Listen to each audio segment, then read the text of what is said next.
Citoyennes, citoyens, chers amis, chers camarades, pour cette nouvelle revue de presse, voici les événements principaux qui sont survenus au cours de la semaine du 30 octobre au 5 novembre 2023. Et nous commençons immédiatement avec l'événement de la semaine. Alors l'événement de la semaine, il s'agit du voyage d'Emmanuel Macron, cette fois-ci au Kazakhstan et en Ouzbékistan, les 1er et 2 novembre donc dernier 2023, pour doubler les échanges bilatéraux, notamment dans l'énergie, comme le précise BFM TV. Et BFM TV ajoute justement que le spécialiste français de l'uranium, Orano, déjà très présent au Kazakhstan voisin, ambitionne de développer aussi son activité d'extraction en Ouzbékistan. Emmanuel Macron est accompagné d'une délégation d'une soixantaine de chefs d'entreprise. Ce pays, longtemps reclus, suscitant un vrai engouement depuis qu'il est sorti de son isolement. Et qu'importe au passage qu'un potentat local règne sur place, ça on s'en doute, parce que après tout, selon la règle classique du business as usual, comme on dit, le business avant tout, eh bien le commerce ne connaît pas de frontières politiques et idéologiques, sauf curieusement d'ailleurs quand il s'agit du communisme. Ça c'est une autre affaire. D'ailleurs, le site du ministre des Affaires étrangères le rappelle. Il précise qu'en 2020, le Kazakhstan était le deuxième fournisseur de pétrole brut de la France, derrière les États-Unis, mais devant l'Arabie Saoudite et le Nigeria. En outre, précise toujours le même site, plusieurs grands groupes français, notamment Total, Énergie, ADP, Air Liquide, Lactalis, Alstom, Thales, Decathlon, Vicat, sont implantés au Kazakhstan, en particulier dans le secteur des hydrocarbures, des industries extractives, de l'aéronautique, du ferroviaire, de la distribution et de l'agroalimentaire. Autrement dit, comment réorienter les priorités stratégiques des grands groupes capitalistes français et sauver un impérialisme déclinant, et notamment en Afrique d'ailleurs.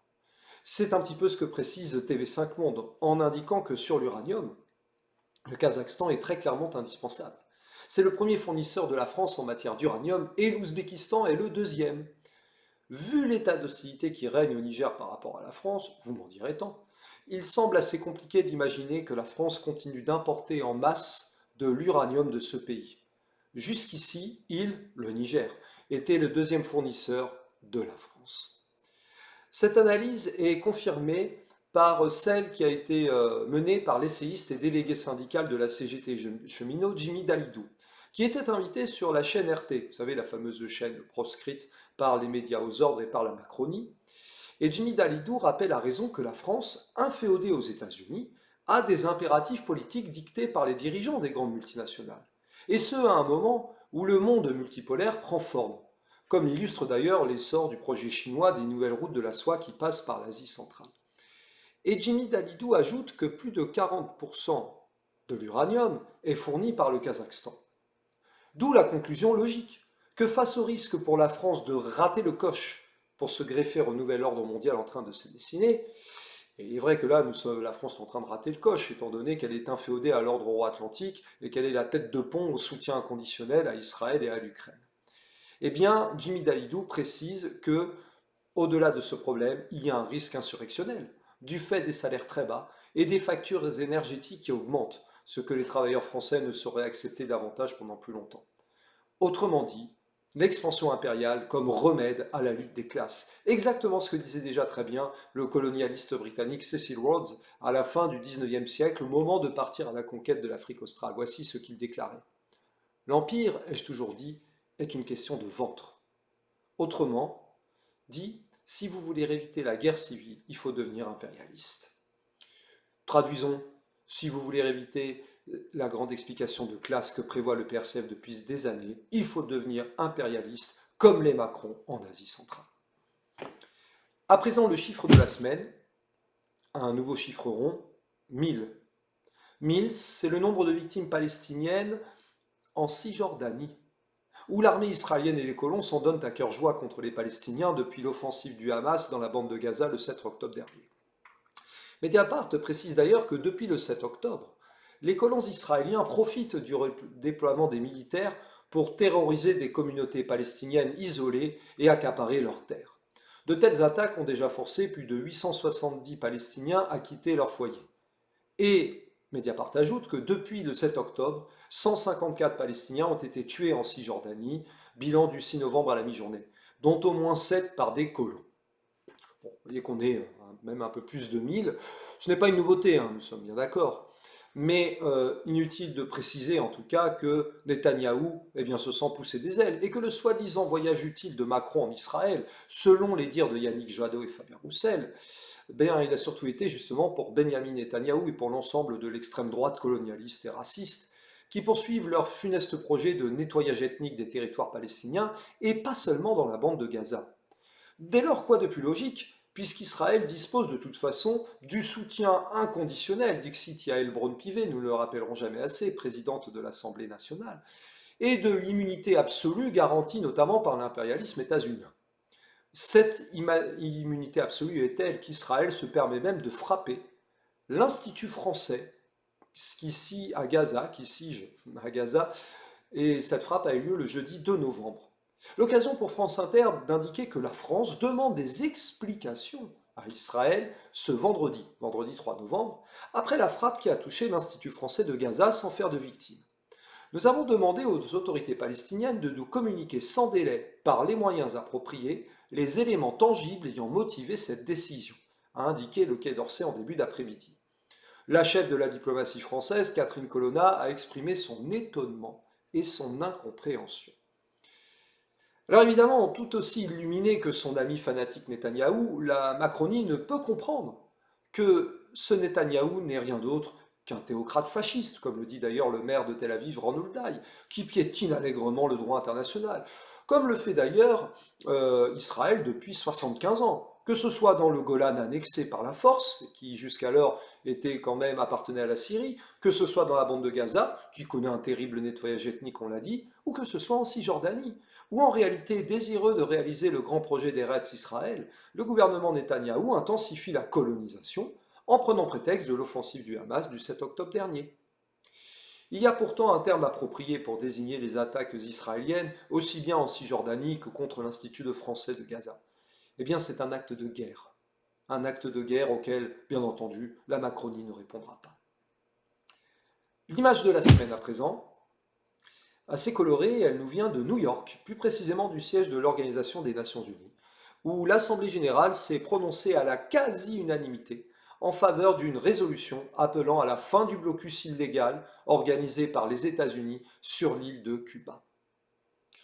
Un résultat impressionnant, puisque sur 190 votants, 187 se sont prononcés pour la levée du blocus. Ceci permet de mettre en exergue, une fois de plus, les 3 pays qui ont refusé de voter en faveur de cette résolution.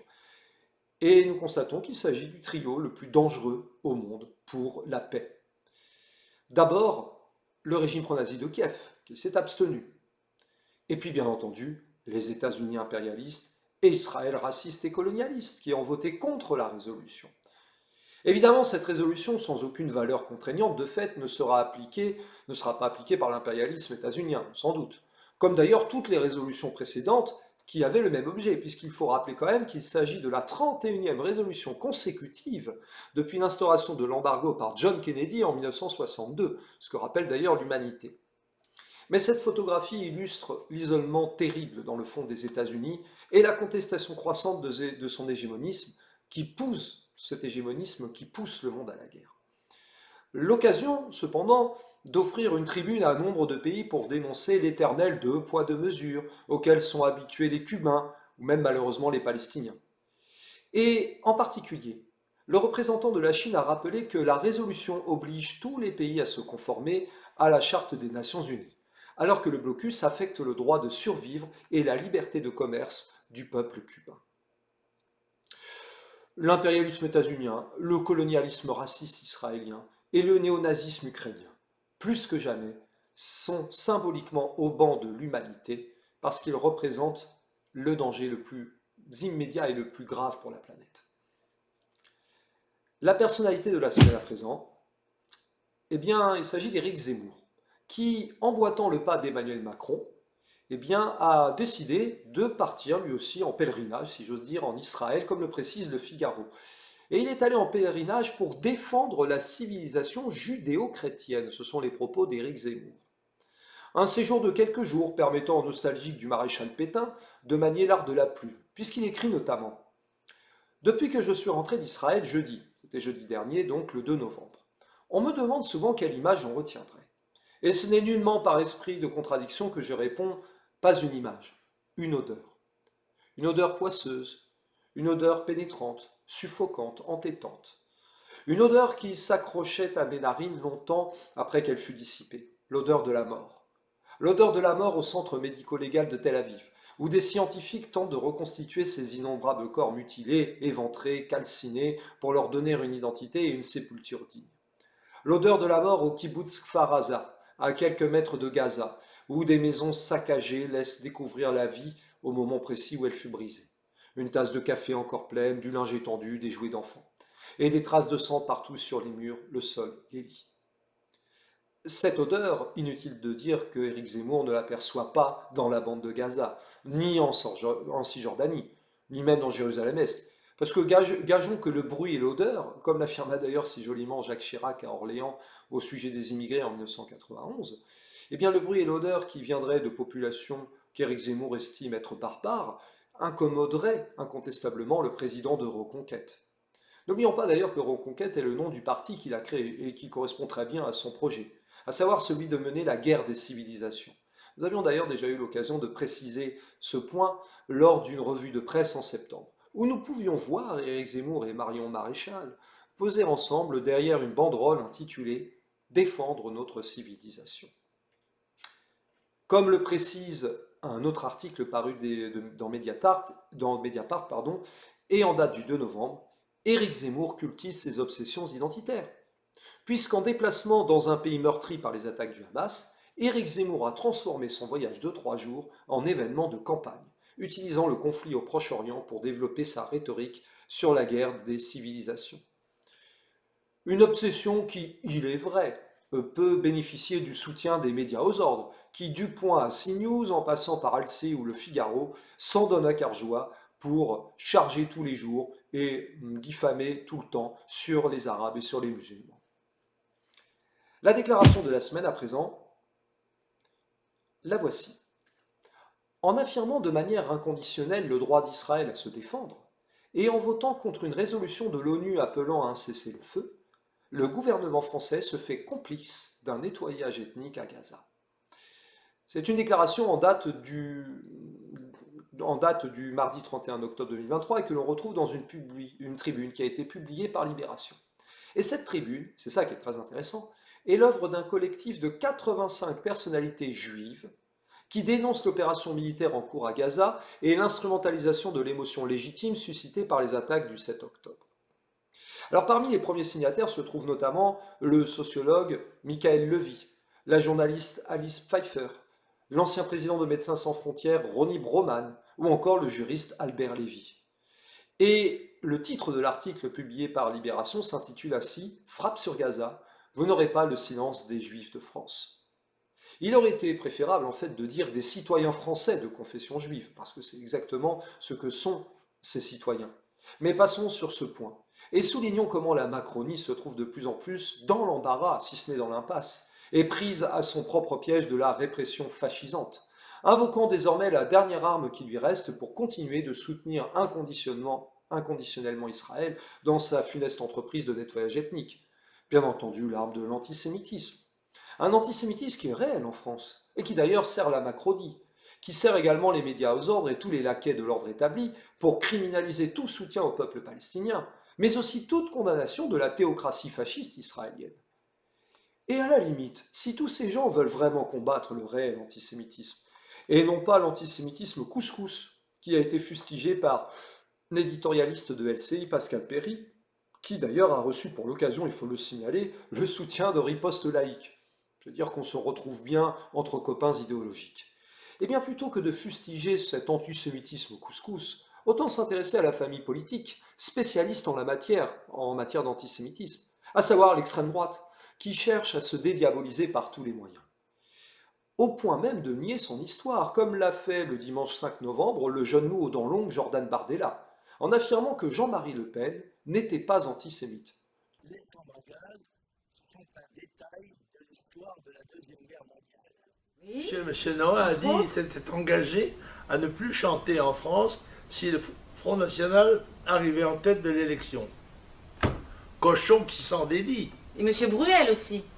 Ah oui, oh, ah oui, ça m'étonne pas. Oui, voilà. Écoutez, on fera une fournée la prochaine fois. Il a dit précisément qu'il pense, qu'il croit que Jean-Marie Le Pen n'est pas antisémite. Alors c'est vrai que Bardella peut se permettre une désinformation aussi grossière, tant les médias aux ordres ont ciblé avant tout l'islamo-gauchisme et l'antisémitisme qui viendrait de LFI ou d'on ne sait où encore. Et tant l'extrême droite, par celle des musulmans et des arabes, se fait accepter, y compris par le CRIF. Eh bien voilà le résultat. L'infolute de la semaine à présent. Alors, c'est vrai que la mobilisation reste pour le moment relativement embryonnaire. Mais cette infolutte, elle concerne les étudiants. Parce que ceux-ci se trouvent dans une situation économique et sociale toujours plus dégradée, et spécifiquement à Paris, où l'on apprend qu'à l'occasion des Jeux Olympiques, plus de 2000 étudiants vont devoir quitter leur logement Crous, réquisitionnés pour les pompiers, soignants, forces de l'ordre et membres de la sécurité civile.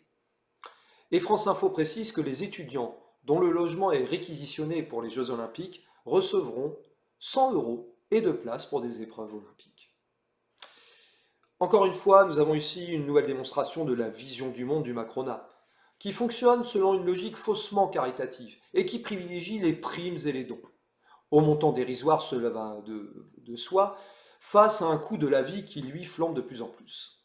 Or, comme le précisait déjà 20 minutes fin juillet dernier, pendant les compétitions, le prix médian d'un logement de 2 pièces en Île-de-France atteindra 829 € par jour, soit 6,4 fois plus qu'à la même période en 2023. Le problème pour la Macronie, c'est que tous les étudiants sont loin de pouvoir partir en vacances l'été, et encore plus au regard du coût exponentiel de la vie. Ce qui oblige un grand nombre d'entre eux à travailler pour financer leurs études, financement qui se réalise d'ailleurs par l'endettement si nécessaire. Et d'ailleurs, il faut rappeler à ce sujet que Valérie Pécresse, quand elle était candidate à l'élection présidentielle en 2022, avant d'ailleurs d'être elle-même fortement endettée du fait de son fiasco, eh bien, avait proposé la création d'une banque des jeunes, afin de les habituer à l'asservissement et à l'emprunt capitaliste. Étudiants précarisés, étudiants endettés, et étudiants qui sont amenés de plus en plus à arrêter les études.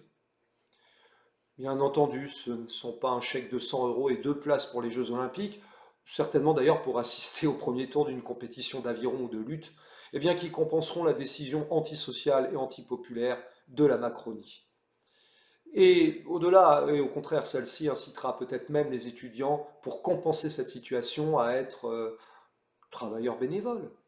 Comme y incite scandaleusement justement la Macronie et le comité d'organisation des Jeux Olympiques, à la recherche de 45 000 bénévoles, qui, comme le soulignait déjà Mediapart en août 2023, s'apparentent davantage à une campagne de travail dissimulée. C'est la raison pour laquelle le pôle de renaissance communiste en France s'oppose à ces JO 2024, qui seront un désastre économique, social et écologique pour les travailleurs, pas pour les grands groupes capitalistes, on se doute. Et le PRCF mènera campagne justement contre ces Jeux Olympiques, comme le rappelle d'ailleurs le communiqué de presse qui avait été publié le 14 novembre 2015. L'UE au quotidien. Alors en ce moment, les bonnes nouvelles se multiplient en provenance de l'Union européenne, puisque cette dernière n'a pas réussi à conclure un accord de libre-échange à LE avec l'Australie, pourtant en négociation depuis juin 2018, car cette dernière a mis fin aux négociations le lundi 30 octobre 2023. Comme le précisent les Échos, une fois de plus, ce sont les questions agricoles qui ont fait capoter les négociations. La question de l'accès des produits agricoles européens et les appellations d'origine protégées européennes, fromage, vin, viande, etc., ont aussi compliqué la donne. Bruxelles souhaitait notamment mettre fin à l'utilisation par des producteurs australiens locaux des appellations Prosecco et Feta. Les Australiens réclamaient les mêmes quotas d'exportation de bœuf que sont obtenus les Canadiens dans le cadre du CETA. Canberra souhaitait aussi obtenir des quotas similaires à ceux de la Nouvelle-Zélande pour leurs exportations d'ovins vers l'Europe. C'était impensable au regard des préoccupations françaises de protéger nos éleveurs, commente une source diplomatique française. Bref, une bonne nouvelle, mais qui ne doit quand même pas faire oublier que l'Union européenne, applicatrice zélée de la mondialisation capitaliste, a déjà signé de nombreux accords de libre-échange. Le CETA, ça a été évoqué, le TAFTA avec les États-Unis, bien que non entré en vigueur, le Mercosur, même si certains de ces accords, on l'a dit, n'ont pu être ratifiés.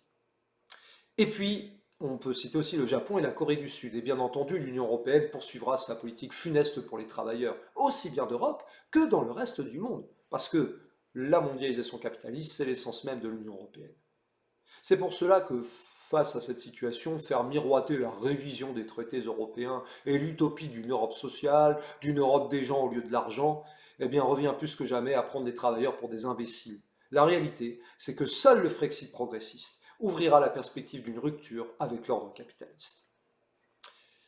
Pour finir, l'actu idéologique culture de la semaine nous emmène au stade Vélodrome à Marseille, où de graves incidents ont éclaté avant le match de football entre l'Olympique de Marseille et l'Olympique lyonnais le dimanche 29 octobre, puisque les bus des joueurs et des supporters ont été victimes d'une attaque violente de la part de centaines d'individus.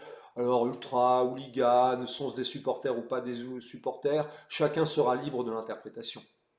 Mais ce qui retient également l'attention depuis ces événements, ce sont les supporters lyonnais du groupe Mezza Lyon, qui ont fait des imitations de singes et des saluts nazis destinés aux supporters marseillais avant la rencontre entre l'OL et l'OM. Libération précise d'ailleurs qu'une centaine de hooligans supporters de l'Olympique lyonnais ont multiplié les provocations racistes dans le parcage du stade Vélodrome. Ils appartiennent au groupe Mezza Lyon, qui arbore un emblème de l'ASS. Et c'est déjà distingué par des slogans nazis et des violences. Bon. Ce qui s'est passé n'est malheureusement pas nouveau, et ça a déjà existé dans le passé, clairement. Ça existe encore d'ailleurs dans de nombreux stades de football en France ou ailleurs en Europe. Faut-il rappeler qu'au-delà des supporters, certains joueurs eux-mêmes ne se privent pas de quelques prises de position fascisantes. Pour prendre un exemple très simple, prenons le cas du défenseur central international croate, Dejan Lovren, qui est actuellement joueur de l'Olympique lyonnais d'ailleurs, et qui, pour fêter la 3e place obtenue par son pays, la Croatie, face au Maroc lors de la Coupe du Monde de football 2022, a entonné une chanson avec son coéquipier de l'Inter Milan, Marcelo Brozovic. Cette chanson, comme l'explique Libération, s'appelle Za dom spremni, pour la patrie, prêt. Et c'est un salut utilisé pendant la Seconde Guerre mondiale par le mouvement fasciste croate Ustashi. C'était l'équivalent Ustashi du salut nazi Sieg Heil, écrivait Smajo Bezo, fondateur du Bosnia Genocide Educational Trust, le 22 décembre. Preuve s'il en était que la fascisation touche tous les domaines culturels, et en tout cas que le sport, et spécifiquement le football, a toujours séduit les fascistes. Pour ceux qui auraient un doute, nous vous invitons à lire l'ouvrage de Daphné Bols, Les arènes totalitaires, publié en 2006, et qui montre bien comment les fascistes faisaient du sport une arme anti-intellectuelle, anti-humaine, anti-raison, et uniquement basée sur la violence et les pulsions. Raison de plus pour appliquer, tout au contraire, dans un sens purement communiste, un esprit sain dans un corps sain. Car le sport n'est pas là que pour rendre le corps sain, il est là aussi pour assainir encore plus l'esprit. Voilà, c'est tout ce que nous pouvons dire pour cette semaine, qui aura été encore une fois dense et riche, avec quelques bonnes nouvelles par-ci, un lot de nouvelles, bien entendu, toujours difficiles à accepter par là, mais il est toujours important de mener le combat pour le combat de la formation, le combat idéologique, comme le fait le PRCF, via son journal Initiative communiste, auquel nous vous demandons et nous vous prions de vous abonner, car l'Initiative communiste propose une véritable information alternative, la revue Théorique Étincelle, le site Initiative communiste, et bien entendu, si vous avez apprécié cette revue de presse, partagez-la sur Facebook, sur Instagram, sur Twitter, sur tous les réseaux sociaux, et plus que jamais, face à la marche à la guerre et à la fascisation ambiante, une seule solution, le Frexit progressiste, que portera l'alternative rouge et tricolore défendue par le PRCF. Le combat continue, camarades.